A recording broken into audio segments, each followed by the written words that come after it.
Hola amigas, amigos, bienvenidos a esta edición de día viernes que voy a partir recordándoles que en la tienda del Villegas, o sea, ustedes en el sitio elvillegas.cl/tienda, ustedes encuentran mi último, mi último libro llamado Insurrección, que trata de los acontecimientos de octubre, no simplemente una narración de cómo se desarrollaron, porque eso está además, sino que un examen, lo más a fondo que he podido, de sus antecedentes, de qué procesos fueron ocurriendo en la sociedad chilena, y no me refiero meramente a esta explicación que ya se usa para un barril y un fregado, las injusticias sociales, de las demandas sociales, es un cliché verbal, no es un análisis de verdad. Hago un análisis de cómo fue cambiando la estructura demográfica, poblacional, los sentimientos de distintos segmentos, las nuevas generaciones, la situación mundial. Y todo esto vinculado también con fenómenos bastante parecidos en muchos sentidos que están ocurriendo en otras partes del mundo, especialmente en Estados Unidos, y que se desencadenaron no mucho después de lo de octubre acá en Chile. ¿Cuáles son los factores comunes? ¿Qué elementos de marginalidad furibunda están ahí actuando? ¿Quiénes organizan estas cosas? Porque los estallidos sociales, pretendiendo proyectar la imagen de que estas cosas ocurren en forma espontánea, o sea, un día cualquiera, justo el mismo día, a la misma hora, salen doña Juanita y don Juanito a la calle a quemar todo lo que se les pone por delante.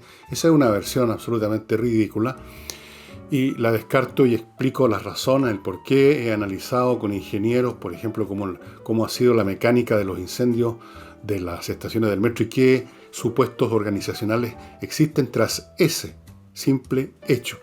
Y así sucesivamente. Ese libro se llama Insurrección porque, como saben, desde la primera oportunidad que comenté los eventos de esos días y lo que ocurrió después, yo he hablado de una insurrección como capítulo número 1, un proceso revolucionario que yo venía anunciando desde hacía mucho tiempo, que estaba ya en marcha por aquel entonces, antes de octubre, en la fase, incluso años atrás, en la fase ideológica, valórica. Aquí se hablaba de los temas valóricos. Bueno, ese es un libro. El otro es el de Osvaldo Cifuentes, que ha tenido mucha acogida, que trata de historia de la felicidad, o más bien historia del pensamiento de una serie de filósofos sobre eso que tantos buscan y que tan pocos encuentran, quizás porque es algo que no se puede encontrar realmente, como una especie de estado permanente.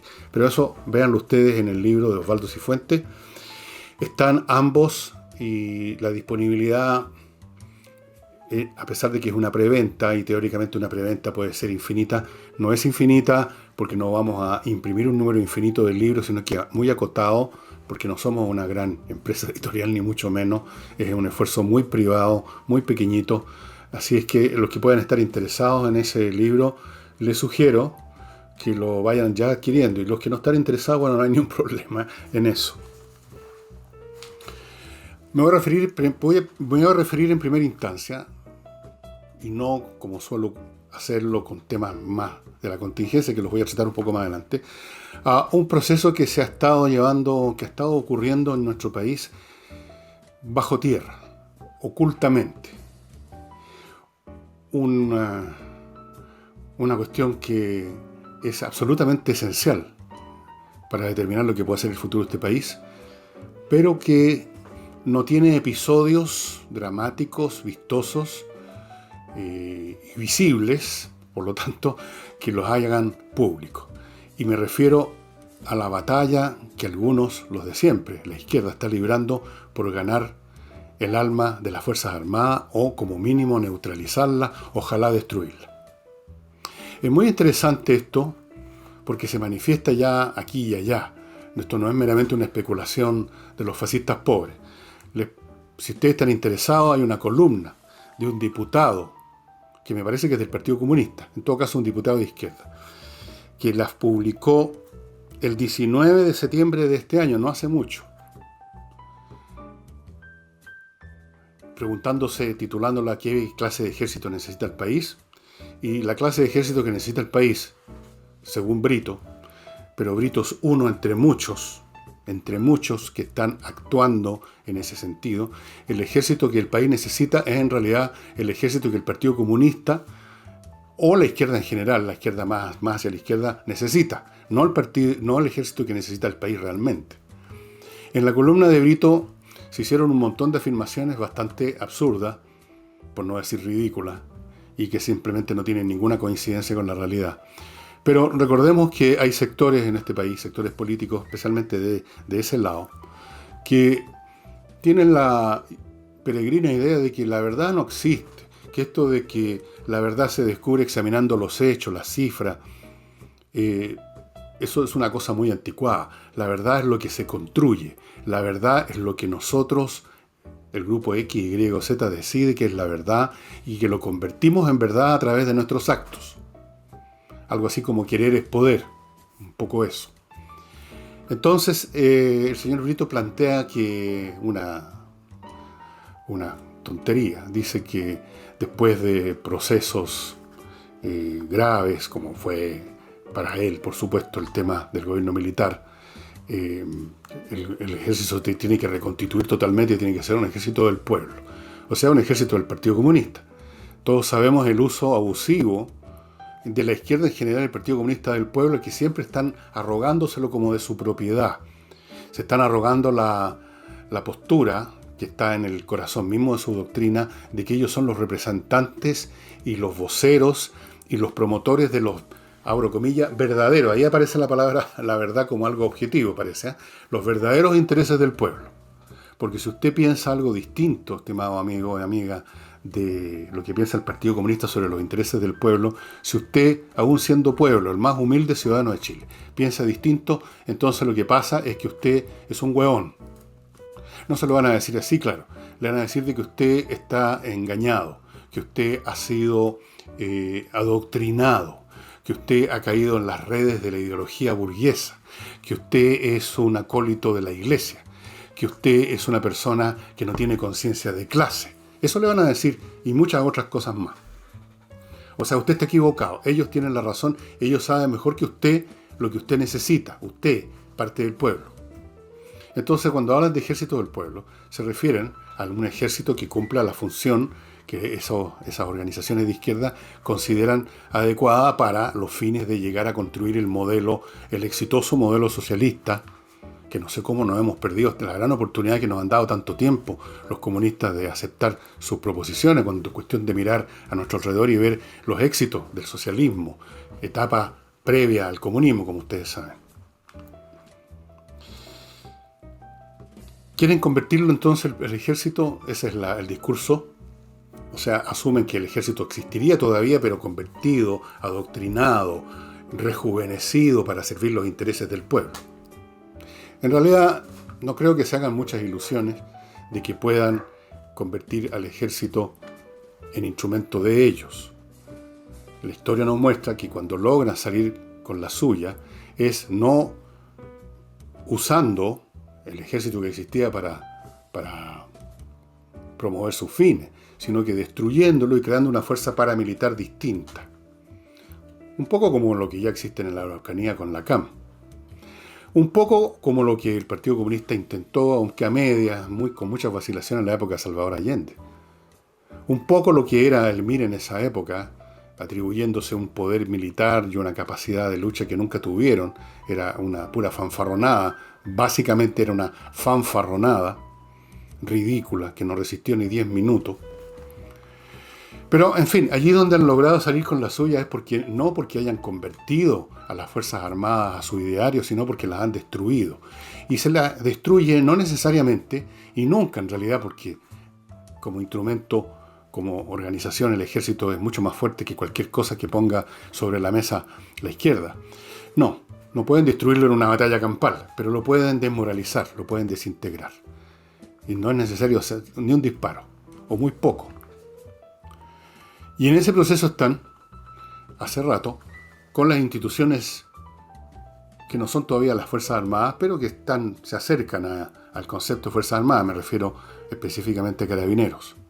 No han logrado hacer lo mismo con la Policía de Investigaciones, porque la Policía de Investigaciones es un cuerpo que opera en otro ámbito. No es un cuerpo uniformado, eso hace una diferencia muy importante. No es un cuerpo que funcione como cuerpo, como unidades regimentales o compañías o pelotones o divisiones, como una organización que solo tiene una existencia como tal, desplegando esas unidades en gran escala. La policía de investigaciones son simplemente ayudantes de la justicia y operan como individuos. Cuando hay un asesinato, no es el cuerpo de la policía de investigación en su conjunto que sale a la calle a investigar el asesinato. Son unos cuantos funcionarios, 1, 2 o 3, los que sean según el caso, y se usan determinados recursos, pero como una cuestión puntual. No usan uniformes, son un cuerpo civil. Pasan desapercibidos. Su labor no es algo que ocurra en la calle. No aparecen en un vehículo militar. No se estacionan en alguna esquina con rifles en los brazos. Operan de otra manera, tienen otros propósitos, otras funciones, y por lo tanto, por lo menos hasta ahora, no he visto, no he sabido al menos, no me han contado mis informantes de alguna acción que intente instrumentalizarlo o debilitarlo o anularlo. Pero Carabineros sí. Fue de las primeras cosas que estaban en el plano organizacional de la insurrección.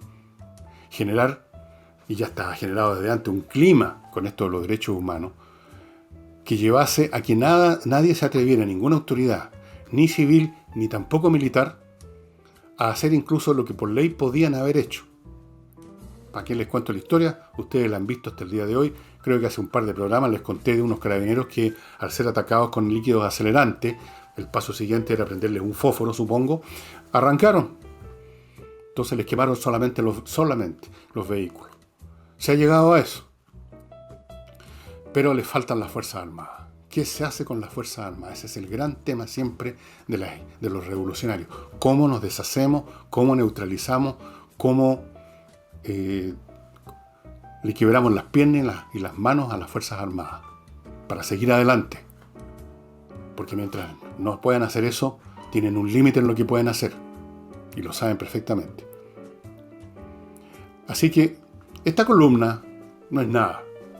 Es una columna no muy inteligente, una repetición de clichés viejos como el tiempo, pero señala, o más bien dicho, muestra en ese evento minúsculo lo que está ocurriendo todo el rato, de muchas maneras. Y yo no estoy hablando gratuitamente, estoy hablando por lo que se me ha informado. Yo tengo gente que me informa en todos los planos, incluyendo gente dentro del Partido Comunista. Ah, yes, sir. Tengo gente que me cuenta cosas, o ya sea porque están en algún partido de izquierda y ya no creen en lo que ven, incluso están molestos con lo que ven, incluso están asqueados con lo que ven, pero en vez de irse para la casa y por lo tanto rebelarse y ponerse en una situación peligrosa quizá, siguen ahí, pero cuentan, informan. Tengo otras personas en otras instituciones, llamemos también, que me cuentan, me informan. Y les puedo decir que esta campaña, que no aparece en ningún diario, de ir poco a poco, gradualmente, limitando la voluntad, la capacidad de las instituciones armadas para cualquier eventualidad. Para cualquiera. Salvo un caso, digamos, de un ataque externo, los extraterrestres, un país vecino, claro. Pero estoy hablando ahora de temas internos nacionales. Quiero que ustedes estén atentos, porque estas cosas, no solamente con esta columna, sino que con otros hechos menores, a veces casi imperceptibles, a veces puramente anecdóticos, que uno los pasa por alto a menudo, se está mostrando esto. En el libro Insurrección cuento algunas cosas sobre qué pasó en la relación que en algún momento tuvo, cuando ya decretó estado de excepción el presidente de la República con los altos mandos de las Fuerzas Armadas. Lo van a encontrar en Insurrección. Algunos dirán que todo es puramente especulativo. Obviamente que yo no fui invitado a todas las reuniones que se produjeron en ese momento, pero, como digo, uno tiene gente que le cuenta, uno tiene capacidad mental suficiente para hacer algunas deducciones, para atar hilos de los hechos que aparecen y que son de uso de conocimiento público, pero que a veces no se asocian con otros, no se juntan los puntos con una línea. Eso lo van a encontrar ahí. Pero les digo que esto es quizás lo más importante que está pasando en nuestro país, en un plano mucho más profundo y mucho más decisivo que en este momento que lo que se ve en el Congreso, las coaliciones que se agarran, como lo vamos a ver más adelante, que no son capaces de acordar ni siquiera una lista para ir a una elección, etc.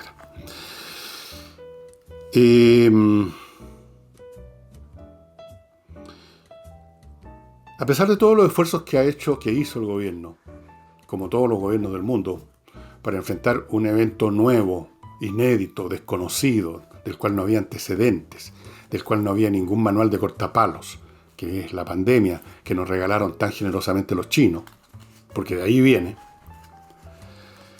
A pesar de eso, y a pesar por lo tanto que había espacio para cometer errores, o más bien dicho, para tomar caminos que más adelante se demostrarían que quizás, pero tampoco está claro eso, pero vamos a suponer que sí, que no eran los mejores, pero que en el momento en que había que tomar un camino no había ningún estándar para determinar lo que era correcto y lo que era incorrecto, por lo tanto no se puede hablar de errores, se puede hablar, en el peor de los casos, de haber escogido la opción que nos servía.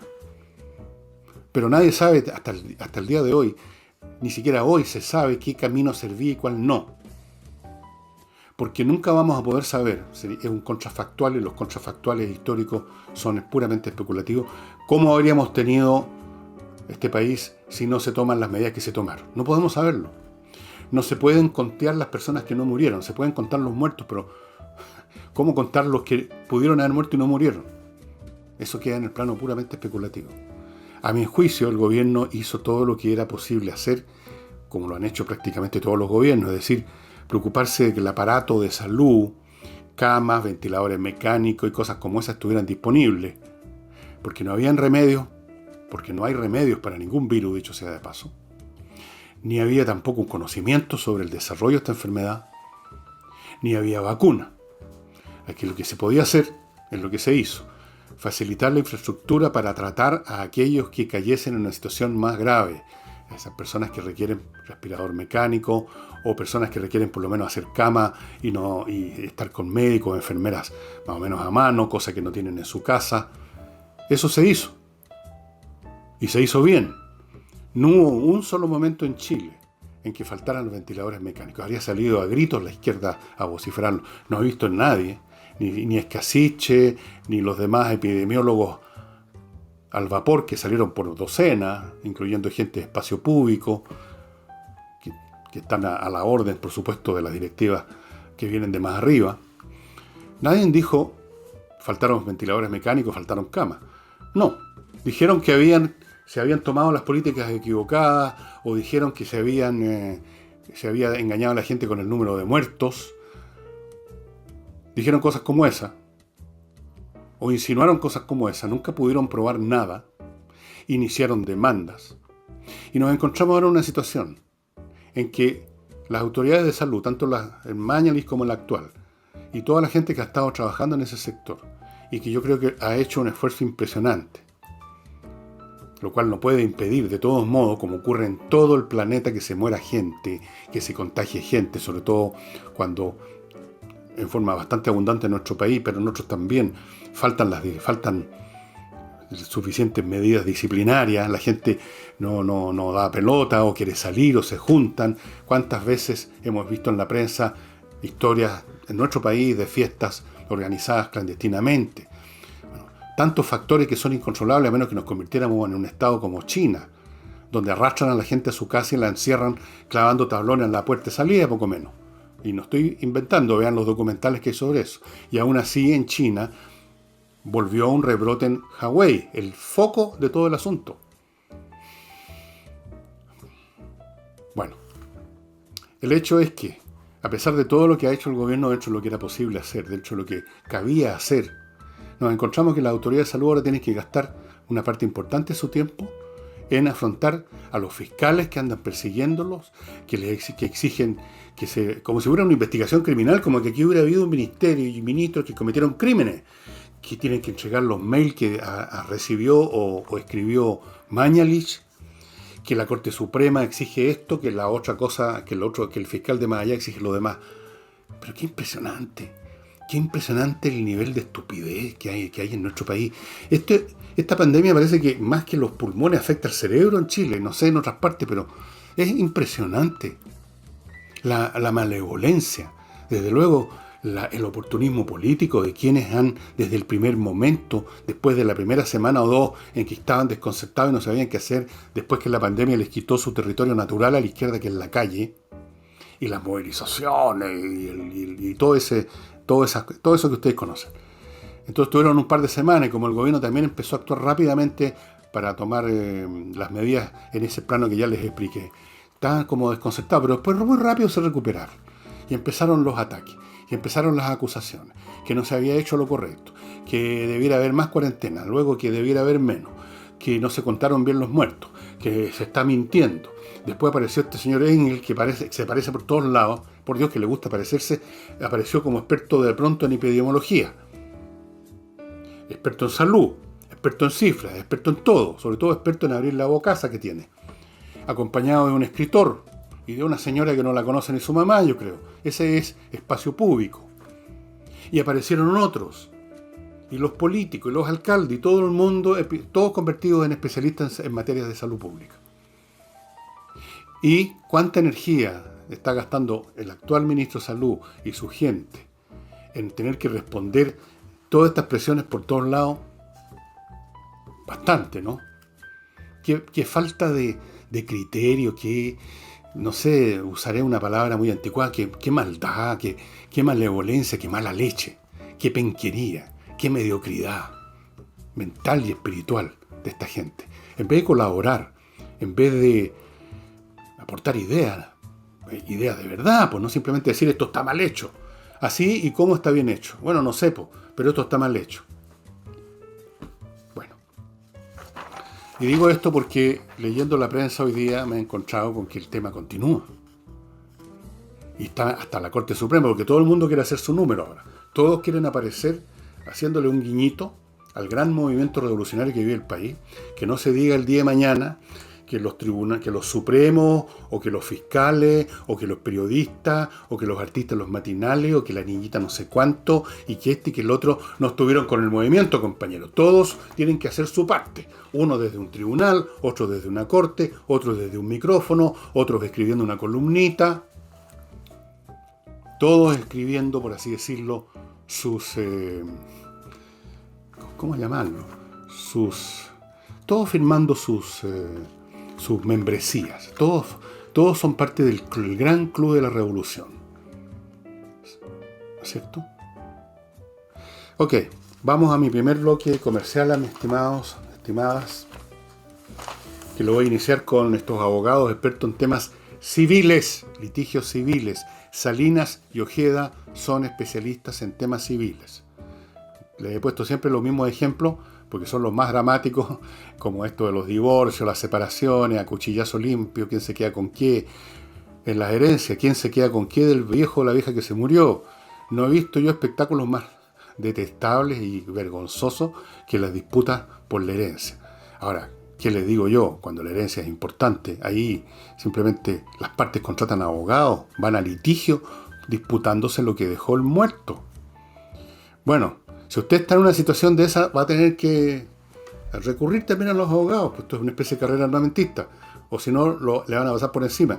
Y los mejores abogados en materia de litigios civiles son Salinas y Ojeda, un bufete especializado no solo en el tema ese de la herencia, sino que en temas civiles que son muchísimos.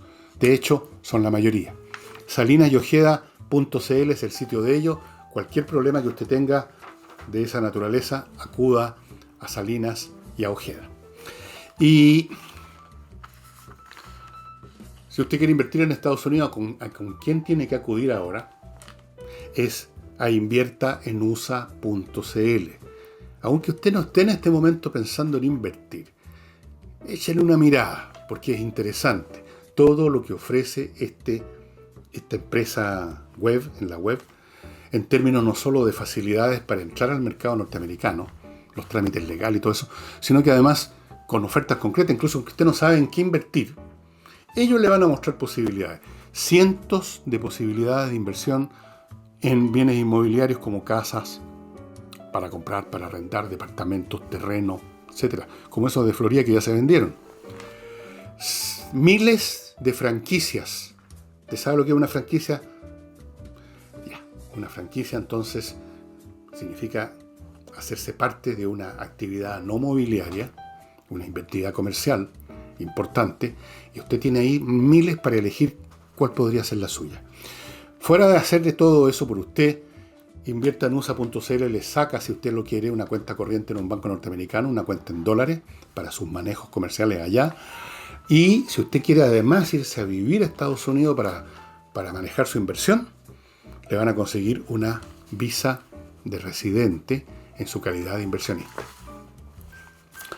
Y para los que no están interesados en invertir en Estados Unidos, sino que quieren manejar sus negocios acá, ahora que se está empezando a abrir el país, que hay más y más, ya no queda ninguna comuna, entiendo, en la región metropolitana que no esté más o menos abierta ya, se están empezando a abrir negocios. Bueno, este es el momento de asegurarse usted que no va a tener problemas ni con su personal, ni con su clientela en su recinto donde usted opera.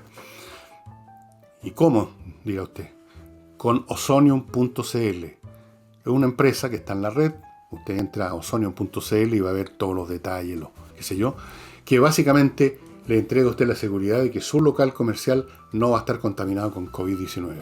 Para estos efectos le arriendan una máquina, no es una cosa muy grande, una especie de caja así, como usted la programa y en algún momento de la noche, cuando no hay nadie, emerge el ozono, se expande por todo el recinto, los gases se expanden por todos lados, como ustedes saben, en la física de los gases, y mata todo virus que existe, incluyendo desde luego el COVID-19, mata los microbios, lo mata todo. El ozono es el desinfectante natural más potente que existe. Al otro día usted tiene su local completamente purificado, sanitizado, y usted puede entonces trabajar tranquilo, sus empleados trabajar tranquilo, el público asistir tranquilo. Si usted quiere hacer lo mismo en su casa, Ozonium.cl le va a enviar un equipo, porque en las casas el procedimiento es diferente. Porque la casa no va a quedar sola en algún momento. Se hace de otra manera, pero el resultado es el mismo. El ozono destruye todos los virus. Es un buen ejercicio hacer esto de vez en cuando, porque el virus no se sabe por dónde puede entrar en un paquete. Pueden ir en el papel en un paquete. Es difícil, pero puede suceder. Y estimados amigos empresarios, empresarias, ejecutivos, ustedes saben que muchos de los problemas de las empresas están en la sección administrativa porque se cometen errores o porque fueron mal diseñadas de un principio, incluso quizás ni se dan cuenta ustedes que están trabajando en forma subóptima, lo cual significa pérdidas de dinero, de tiempo. Póngase en manos de Controller, una empresa creada por contadores auditores con 20 años de experiencia en grandes empresas internacionales que fundaron Controller, trajeron el software más avanzado del mundo para examinar flujos y le aseguran a usted la optimización de su sección de gestión, de todo su área de gestión. Ellos tienen planes para empresas pequeñas, medianas o grandes, planes no solamente en términos de los costos de esta operación, sino que si se hacen cargo completamente ellos en vez de usted de esa gestión, o parcialmente, o simplemente le entregan una especie de recetario como de doctor, qué cosas tiene que corregir, dónde están los problemas. Es muy flexible. Yo les sugiero que se pongan en contacto con ellos. Aquí a mi izquierda están un montón de direcciones para contactarse con Control. La noticia política local, que creo que les insinué que la iba a tratar, o tal vez no sé, es el fracaso de la izquierda por llegar a un pacto ideal que habría sido para ellos que todos, desde el Partido Comunista a los más de la derecha dentro de la izquierda, digamos, ir juntos a unas primarias para las elecciones de alcalde y gobernador. O sea, cada cual pone su gente y los ciudadanos eligen a quienes les gustaría tener de candidatos a ser gobernadores allí, aquí o allá. Eso era. Bueno, no resultó. Los detalles de las reuniones y las contrarreuniones y las contrapropuestas contra las propuestas y las contrapropuestas, ustedes la pueden ver en la prensa, es media enredosa la cuestión, pero básicamente lo que ocurrió fue que el Frente Amplio no se sumó a lo que algunos están llamando la concertación 2.0, que es esa entidad que los ingeniosos tituladores de la izquierda llamaron convergencia progresista, porque la palabra progresista siempre tiene que estar presente. Convergencia, o sea, vienen de distintas partes. Están confesando que son cosas distintas, pero están convergiendo en su amor por el progreso. Son los únicos que saben del progreso, ustedes saben. Luego tenemos el Frente Amplio, que no se sumó a eso. Después que parecía que sí, que no, siempre que firmen unos compromisos de mínimos éticos y un montón de payasadas de esas. No. Finalmente se acercaron mucho más al Partido Comunista. El Partido Comunista, a su vez, que se reunía con todos los demás, estaba pidiendo nada menos que blindaje, es decir, que su gente fuera solita. En ciertos números, 6 regiones querían los Perlas, para ellos solos.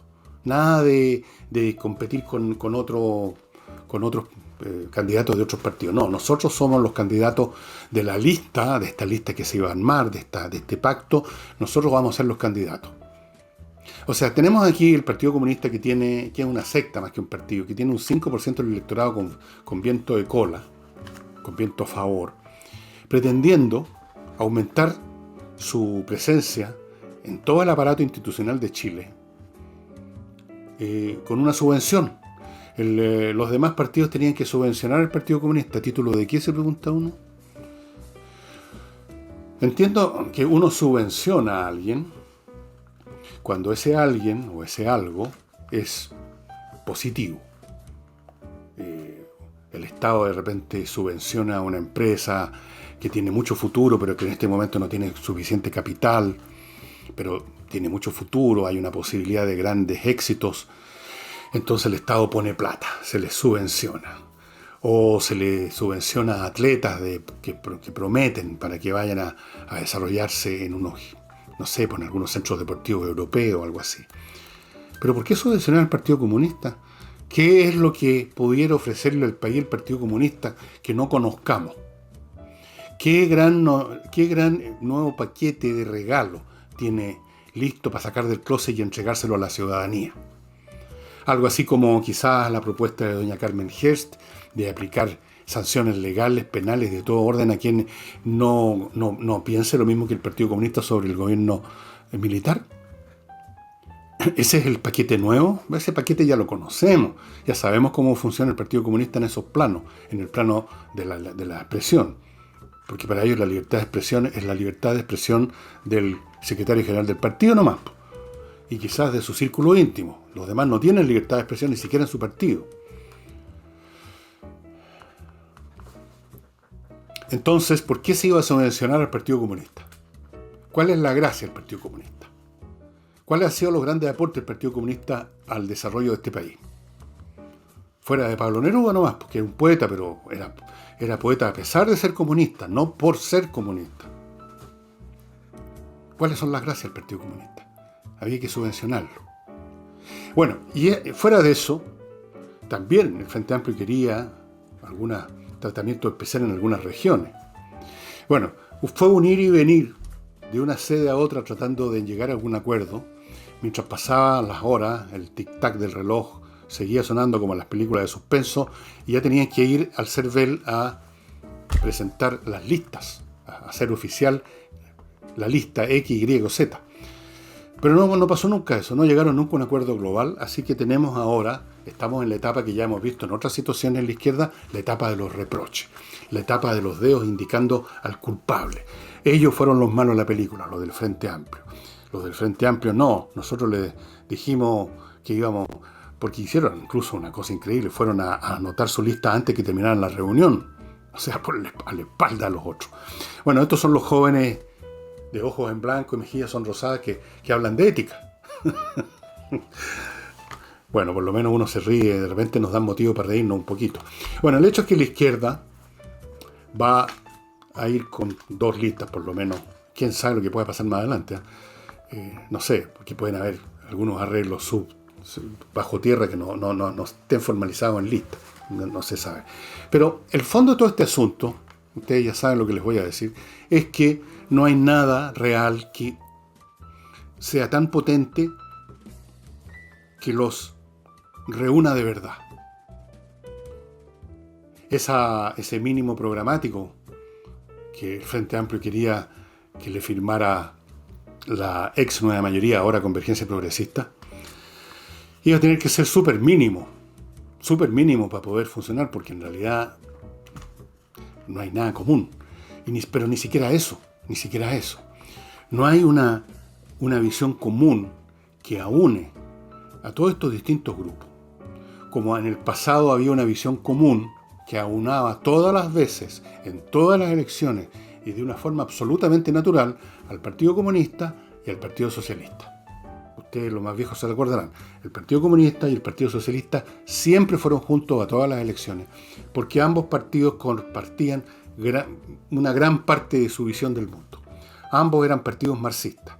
Uno en un grado mayor, otro en un grado menor, otro un poquito más despelotado. Los socialistas, por supuesto, como me dijo una vez un amigo comunista en esos años, los socialistas son buenos para el asadismo y el cocteleo, para asados y cócteles, y no es broma.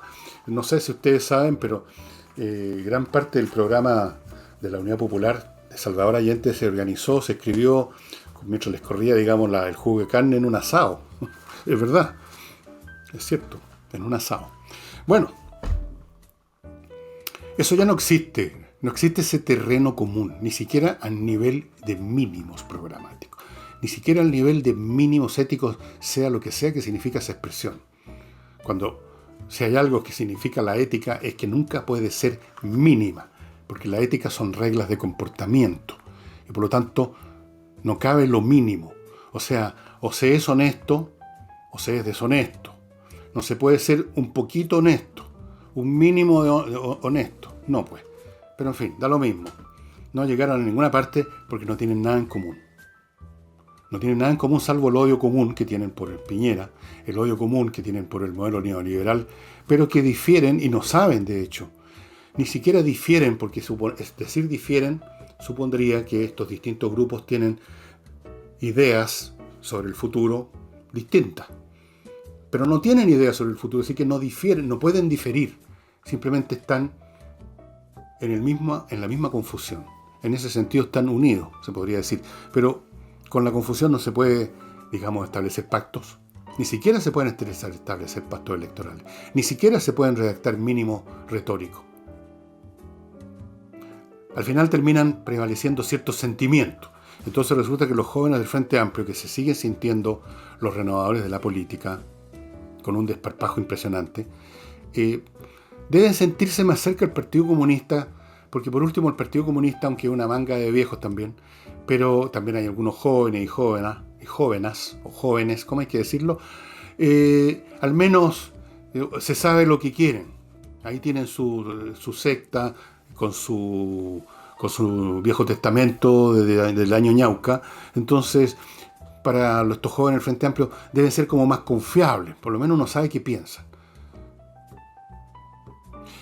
Y los de Convergencia Progresista, socialistas, PPD, radicales, eso les debe sonar a estos jóvenes como mucho más sospechosos, como poco confiables. No, esas palabras. Al final del día, las articulaciones de bloque se están conformando no por razones, sino que por emociones, por sentimiento, por la guata, por las vísceras, la política visceral, podríamos llamarla. La política de las tripas que estamos viendo en la izquierda. Tripas porque se odia al modelo, porque se detesta a los burgueses, a la sociedad liberal, las diferencias de talento, porque la igualdad es lo principal, las diferencias de talento, de riqueza entre las personas, todo eso lo detestan. Eso es una cosa emocional. Y hasta ahí llegaron. Hasta ahí se llega. La derecha no está mucho mejor que eso, pero al final del día tienen un pegamento bastante suficiente, yo creo, para que no terminen de inmolarse, en el hecho de que comparten no una gran cosa. La derecha nunca ha tenido una gran ideología, no ha tenido nunca un Das Kapital, no lo tiene, pero tienen otras cosas. Por último, tienen propiedad, que quieren conservar, y con toda razón, pues, no hay ningún pecado. Tienen propiedad, tienen cierto amor por la libertad, porque les va bien en la libertad, porque serán buenos en lo que hacen. Obvio, tampoco es un pecado. No quieren que se les venga un Estado manejado por una manga de mediocres a imponerles ideas, a imponerles reglas, a imponerles nada. Y con esas 3, 4, 5 cosas es suficiente pegamento para mantenerlos al final de la jornada juntos. Pero han habido fricciones también, de todos modos.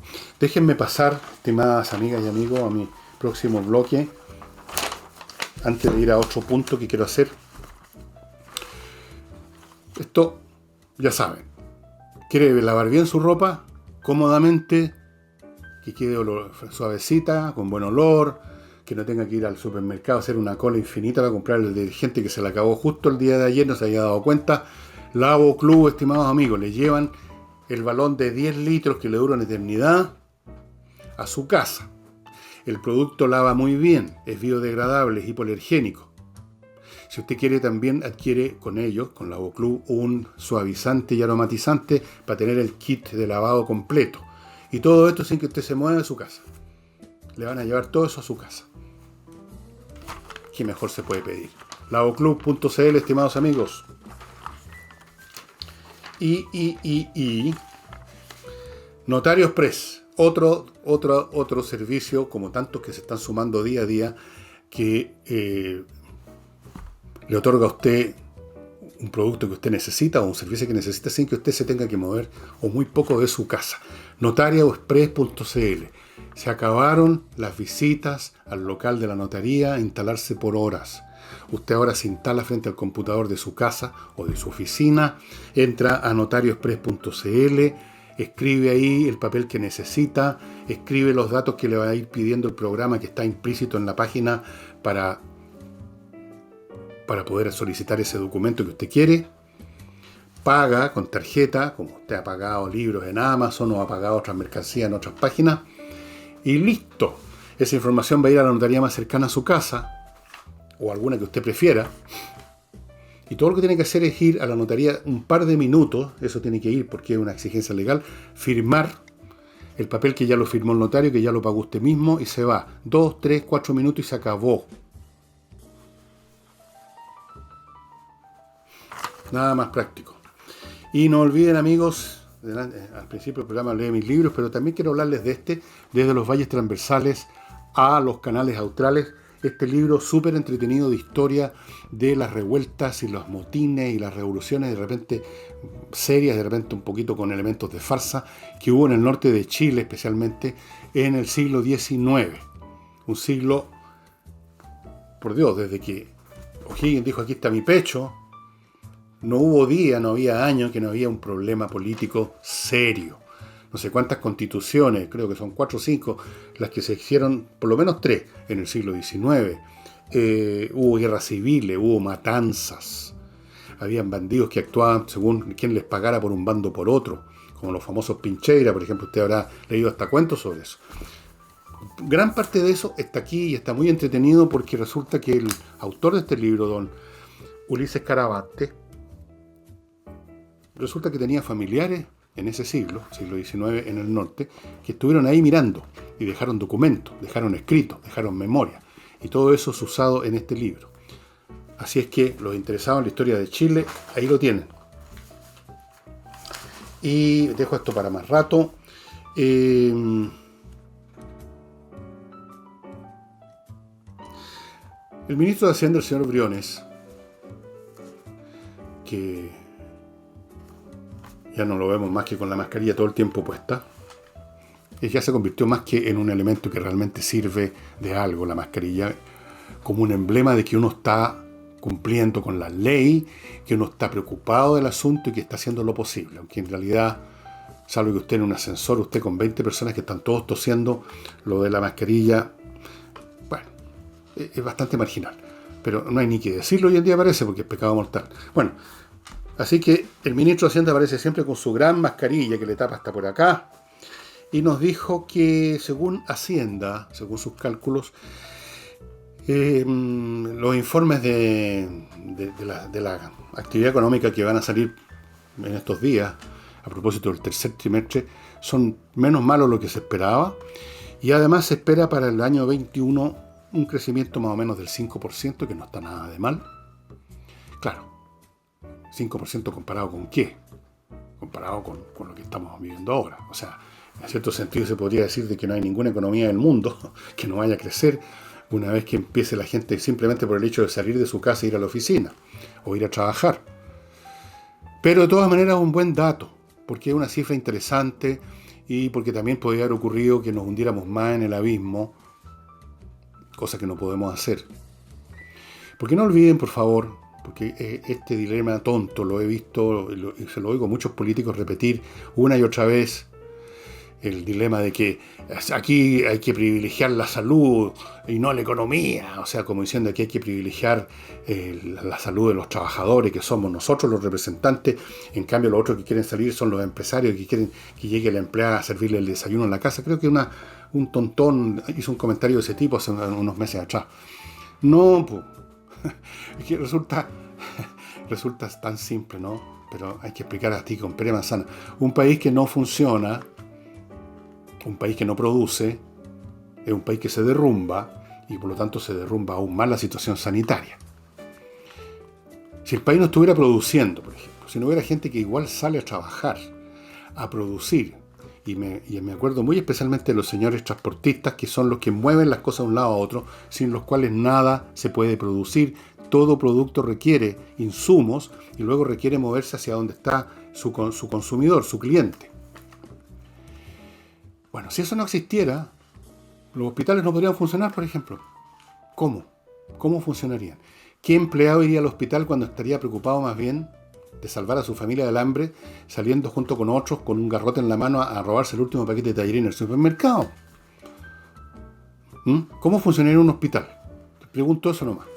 Sin actividad económica que ha estado todo el tiempo funcionando.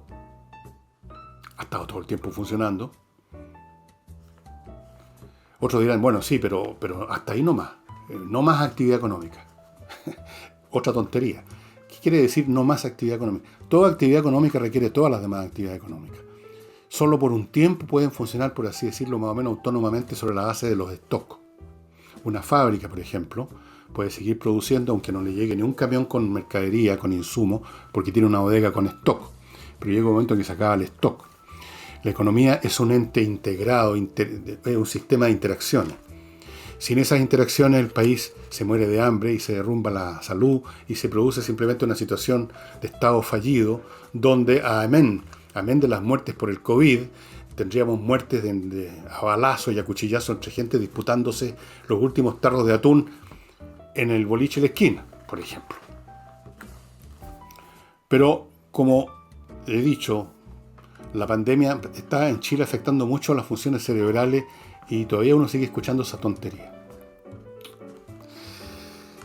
Así que el país tiene que abrirse y se está abriendo todo el mundo con los tontos de siempre reclamando que quieren un cierre completo, que quieren más cierre acá, más cierre allá. Mientras hablan del cierre, estos señores políticos acá en Chile, por ejemplo, mientras hablan de que hay que cerrar, de que hay que... No se hacen problema ni ir a abrir la puerta a las personas que les llevan sus mercancías que han encargado online. No, ahí no se hace ni un problema. Que hay una persona que les lleva la mercancía, que hay una persona que produce esa mercancía, que hay una persona que distribuye esa mercancía, que hay una persona que hace contabilidad de esa mercancía en alguna oficina administrativa. Eso no les preocupa, porque les está llegando a ellos. En fin, vamos a ver si crecemos un 5%. Yo en esta materia he sido, como ustedes saben, bastante optimista desde un principio, no basándome en los achuntes o en las tincadas o en estados anímicos, pues yo no funciono de esa manera, sino basándome en lo que he leído y estudiado sobre otras situaciones en que una sociedad o muchas sociedades se han enfrentado a una crisis grave, peores que esta, incluso una guerra donde la destrucción es 1.000.000 de veces mayor, literalmente, 1.000.000 de veces mayor, y la recuperación es muy rápida. ¿Por qué? Porque actúa una fuerza poderosísima, el instinto de supervivencia. La gente tiene que salir a hacer cosas, no solo porque se estén aburriendo, porque tienen que comer. Y la gente sale y se recogen los pedazos y rápidamente se reconstruye, y rápidamente se echan a andar las cadenas productivas. Todo eso es mucho más rápido de lo que se supone. Esto no es la Edad Media, cuando vino la peste negra y se murió 1/3 o la mitad de la población y sencillamente no había gente que labrara los campos. No estamos en esa época y no se ha muerto tanta gente, no se ha muerto la tercera parte de la población mundial, no se han muerto 2.500 millones de personas, se han muerto 1 millón de personas, de 7.000 millones de habitantes. Así es que yo creo que vamos a tener una buena recuperación. Estoy convencido, lo doy por firmado. Y antes de entrar a leerles un pedacito de un libro que es muy importante para mí, y espero que eso sea para ustedes, les recuerdo que Hey es el corredor que está vendiendo en Chile. Lo voy a decir así ahora. No el más rápido, el que está vendiendo. Eso por definición lo convierte en el más rápido. Vende. No solamente eso, sabe arrendar. Si usted quiere arrendar, le sabe encontrar un buen arrendatario. No solo eso, sabe administrar el arriendo. Si usted es rentista, pase el paquete, el bulto a Hey para que se haga cargo y usted échese para atrás en su silla de rueda o en su sillón. Hey arrienda, vende, tasa, todo lo hace súper bien. Tiene métodos innovadores muy eficientes. No se olviden, amigos, la promoción de miclimo.com que le permite a usted comprar los dispositivos que climatizan la casa como nadie más lo puede hacer, como ninguna otra tecnología lo puede hacer. Esta es la más adelantada del mundo. Y le da a usted 60 días para cambiar de idea si quiere. No veo por qué querría cambiar, pero llegado el caso que así fuera, usted devuelve el equipo y le devuelven la plata. 60 días. Mi Climo, lo mejor para el calor, para el frío, para filtrar el aire, para todo. ¿Cuántas veces usted ha tratado de aprender inglés por su cuenta, viendo estas academias, que el instituto de esto, el instituto de más allá, y no pasa nada? Bueno, ahora sí. Entre a entrenainglés.cl, amigo, contrate un curso online y ahí va a aprender inglés, se lo doy firmado. Si usted toma uno de esos cursos y no aprende inglés, me reclama en mail y yo voy a cierta esquina para que usted me dé un palo en la cabeza. Va a aprender inglés online. Es lo más eficiente en sí mismo. Pero además en Entrena Inglés tienen profesores realmente espectaculares que saben no solo inglés, saben enseñar el inglés. Eso es muy importante. Hay formas y formas de aprender el inglés. Yo seguí la más tortuosa, pero al final me sirvió. Pero me tomó mucho más tiempo del que usted le va a tomar en entrenainglés.cl online. Y no olviden, amigos, no olviden que si usted quiere realmente hacer un buen regalo a ese niño, cercano a su familia, a lo mejor su hijo, sobrino, nieto, el hijo de un amigo, lo que sea, regálele el ajedrez que produce, que entrega, que distribuye en espacioajedrez.com el maestro internacional Pablo Tolosa. La caja con el tablero, con las piezas, con un manual para que los niños aprendan, o los adultos que no sepan, 3 licencias para entrar a espacioajedrez.com y el reloj digital también con 3 licencias para entrar a espacioajedrez.com. Usted no tiene necesidad de comprar las dos cosas juntas, no está obligado, puede comprar cualquiera de las dos y le van a llegar muy rápido. Pablo montó un sistema de distribución bastante eficiente y ya además en todo caso las cosas se están abriendo, así que por ese lado ya hay cada vez menos problemas. Y lo que quiero mostrarles y leerles el principio, un poquito, no, estamos un poco pasados la hora me parece, es de un ensayo de que yo se lo he mencionado creo que en varias oportunidades, de Edgar Allan Poe, un escritor que todos conocemos como autor de cuentos de terror, de miedo, qué sé yo, sí que le da miedo, no le da miedo, pero en fin.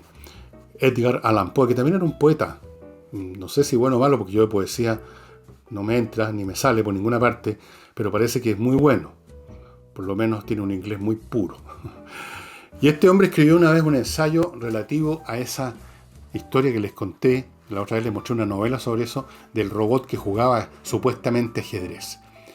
Y entonces él asistió a ese teatro donde se exponía este supuesto jugador de ajedrez mecánico, asistió varias veces y con lo que vio, con las notas que tomó, era un tipo muy, muy inteligente, con las deducciones que hizo, con las observaciones que hizo, llegó a ciertos resultados. Y este ensayito que lo tengo en este libro empastado un poco a la virulí, pero ustedes lo pueden encontrar incluso, me parece que lo pueden encontrar gratis en algún sitio de internet. El ensayo se llama El jugador de ajedrez de Maelzel. Y comienza así.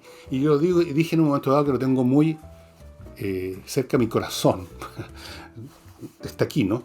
Porque en algún momento, hace muchos años, yo hacía algunos cursos especiales de adiestramiento mental para leer 20 veces más rápido que lo normal, para memorizar cosas increíbles y otras cosas, técnicas de análisis y cuestiones. Y yo usaba mucho como método, como una especie de ensayo de lo que es el pensamiento racional, hacía leer a la gente esta cuestión. Y yo considero que debieran leerlo en todos los colegios de Chile, en la clase de filosofía o de matemática o de algo. Parte así. Ninguna exhibición del mismo género, de algún objeto, digamos, ha excitado jamás tanto la atención pública como el jugador de ajedrez de Maelzel. Por donde quiera que se ha dejado ver, ha sido objeto de intensa curiosidad para todas las personas que piensan. Con todo, aún no está resuelta la cuestión del modus operandi. Nada se ha escrito sobre este asunto que pueda ser considerado como decisivo.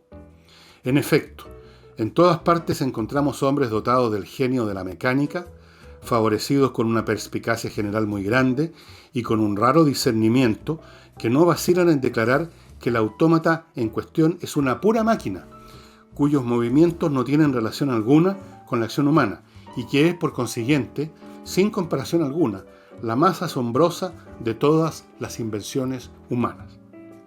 Y esta conclusión sería irrefutable, confesémoslo, si la proposición que la precede fuera justa y plausible. Si adoptásemos su hipótesis, esto es, de que es una máquina solamente, sería verdaderamente absurdo comparar con el jugador de ajedrez a cualquier otro individuo o objeto análogo, sea de los tiempos antiguos o modernos. Sin embargo, han existido muchos autómatas, y de los más sorprendentes. Estos autómatas, abro paréntesis, autómatas de verdad, que eran objetos de relojería que se desarrollaron mucho en el siglo XVIII. Se desarrolló un arte de fabricación de estos artefactos que ustedes pueden ver en la película Hugo, una película muy buena que hay que verla. Creo que pronto la van a dar en Netflix. Bueno. En las cartas de Brewster sobre la magia natural encontramos una lista de los más notables. Entre estos se puede citar primeramente, y aquí ponen una hilera de ejemplos, pero quiero avanzar, cosas realmente increíbles, unos artefactos mecánicos que uno no podía imaginar que se hicieron en el siglo XVIII.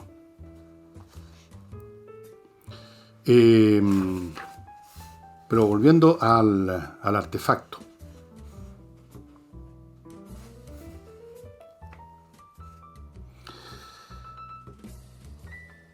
Ninguna máquina se compara con el jugador de ajedrez de Maelzel, dice después de enumerar todos estos artefactos. Es por el contrario todo muy inferior. Siempre que admitamos, lo cual no puede ser razonablemente admitido ni por un instante, que el jugador de ajedrez es una pura máquina y realiza sus operaciones sin ninguna intervención humana. Los cálculos aritméticos o algebraicos, se refiere aquí a la máquina de calcular que desarrolló Babbage en un momento dado, bueno, o las que conocemos nosotros. Los cálculos aritméticos y algebraicos son por su naturaleza misma fijos y determinados, o sea, 2 por 2 siempre va a ser 4. Aceptados ciertos datos, síguense ciertos resultados necesariamente e inevitablemente. Estos resultados no dependen de nada y no sufren influencia de nada más que de los datos primitivamente aceptados. 2 por 2 son los datos, la operación tiene que dar siempre 4. Y la cuestión que ha de resolverse marcha o debiera marchar hacia la solución siempre, por una serie de puntos infalibles que no son susceptibles de cambio alguno y no están sometidos a ninguna modificación. Establecido esto, continúa Poe, podemos concebir sin dificultad la posibilidad de construir una pieza mecánica que, tomando su punto de partida en los datos de la cuestión a resolver, continuará con sus movimientos regularmente, progresivamente, sin desviación alguna hacia la solución buscada, puesto que estos movimientos, por complejos que se supongan, no han podido ser jamás concebidos sino como finitos y determinados, como una operación matemática. Pero de esto el caso del jugador de ajedrez, de esto al caso del jugador de ajedrez, hay una inmensa diferencia. Aquí no hay marcha determinada de ninguna disposición particular de las piezas en un punto cualquiera de la partida, depende su disposición futura en otro punto cualquiera. Supongamos la primera jugada de una partida de ajedrez puesta enfrente de los datos de un problema algebraico y advertiremos inmediatamente la enorme diferencia que los distingue. En el caso de los datos algebraicos, el segundo paso del problema depende absolutamente, inevitablemente del primero. Está creado por el dato. Es preciso que sea lo que es y no otra cosa.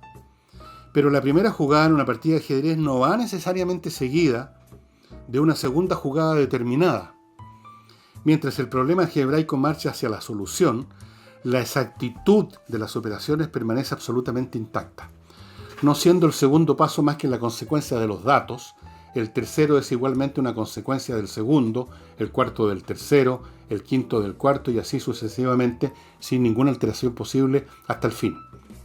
Pero en el ajedrez, la incertidumbre de la jugada siguiente está en proporción de la marcha de la partida. Se ha efectuado algunas jugadas, pero no se ha dado un paso seguro. Diferentes espectadores podrían aconsejar diferentes jugadas. Todo aquí depende del juicio variable de los jugadores. Ahora bien, aún concediendo, lo cual no puede concederse, que los movimientos del autómata, jugador de ajedrez, sean en sí mismos determinados, serían necesariamente interrumpidos y trastornados por la voluntad no determinada de su contrario. Por ejemplo, la máquina, tal como la veía Poe, estaría hecha de tal forma que si el jugador inicia esa partida moviendo el peón del rey a la cuarta casilla, entonces la máquina va necesariamente a jugar el suyo a la quinta casilla. Pero ¿qué pasa si el jugador juega otra cosa? Juega otro peón, juega un caballo. Entonces la máquina va a tener que hacer otra vez la misma jugada que está en su mecanismo. Es una cosa que no puede coincidir. Ahora, naturalmente, Poe tenía razón, que era una máquina, que había un tipo escondido dentro. Lo ingenioso de cómo esconderlo era lo único real de la máquina. Pero lo interesante es que, a pesar de la inteligentísima argumentación de Poe, él está partiendo de una presuposición lógica, un axioma propio de su época, en que no conocía otro artefacto mecánico que las máquinas propiamente tal como hoy son efectivamente un conjunto de piezas que se mueven siempre de la misma manera determinada y por eso que son útiles. Un motor que un día funciona de cierta forma y al otro día de otra no puede ser, ¿no? ¿Verdad?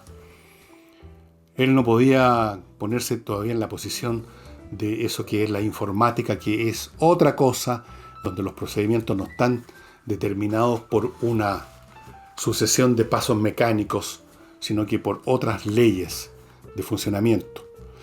Eso no lo podía prever Edgar Allan Poe. De todas formas, su análisis es realmente maravilloso. Yo les aseguro que es lo más entretenido, sobre todo cuando describe estos que yo me salté, estos mecanismos, estos juguetes a cuerda increíbles que se desarrollaron en el siglo XVIII y XIX. Realmente el ingenio humano es fantástico, por lo menos el ingenio de algunos humanos. Y eso sería todo, estimados amigos. Será hasta mañana sábado con algún programa cultural del cual todavía no tengo idea qué pueda hacer. Como de costumbre, buscaré no algo que me interese a mí solamente, sino que pueda yo creer que les va a interesar también a ustedes. Muchas gracias y hasta mañana.